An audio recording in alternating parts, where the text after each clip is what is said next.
Ils ont créé l'événement hier lors de leur passage à Paris. Les One Direction ont débarqué dans la capitale pour la promo de leur deuxième album, Take Me Home. Ils sont en plein cœur de l'événement. Ici, c'est la folie. Il y a des centaines de fans dehors. Les fans françaises sont aux anges. Elles ne sont pas les seules.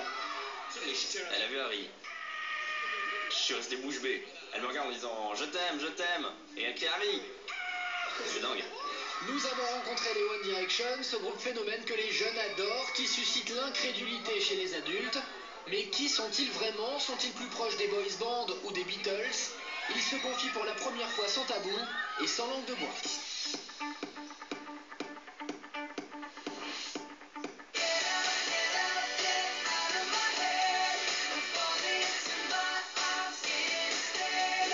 Le phénomène boys band est bel et bien relancé avec ses 5 anglo-irlandais révélés dans la version britannique de X Factor.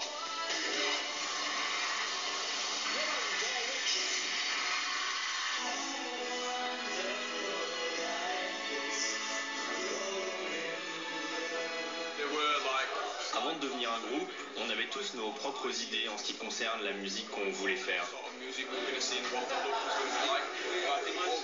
Mais finalement, on allait bien ensemble. Et maintenant, quand je regarde ces 4 mecs, je me dis que ce sont devenus de vrais amis.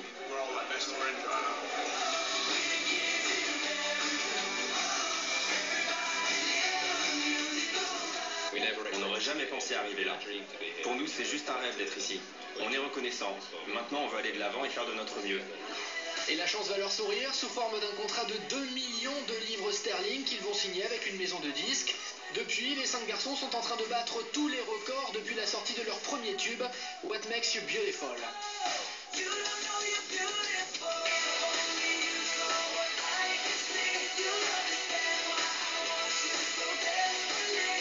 Au Royaume-Uni, ils ont été numéro 1 du top iTunes 15 minutes seulement après la mise en ligne de leur premier tube.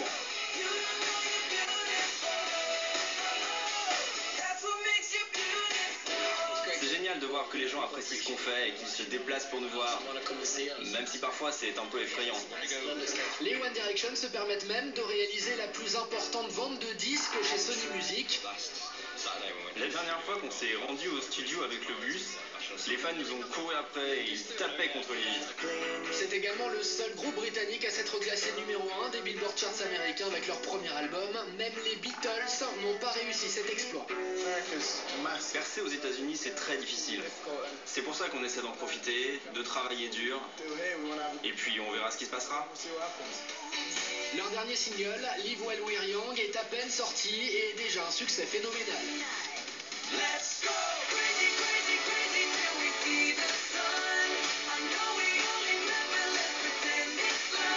Rien ne semble plus pouvoir les arrêter et face aux critiques de leurs détracteurs, les 5 garçons essaient de rester zen. On aime tous les paparazzis. C'est la première fois que j'entends une célébrité dire ça. Je pense que les gens écrivent parfois des choses et ils ne réfléchissent pas au fait qu'ils peuvent blesser quelqu'un. Mais bon... Mais les critiques ne semblent pas affecter leur popularité. Cris, larmes et crises d'hystérie à chacun de leurs passages, c'est l'émeute.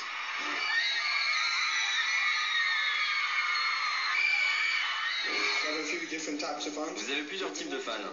Il y a celles qui ne font que crier et hurler, qui sont hystériques. Et puis il y a celles qui sont plus cool, qui ont envie de discuter avec vous.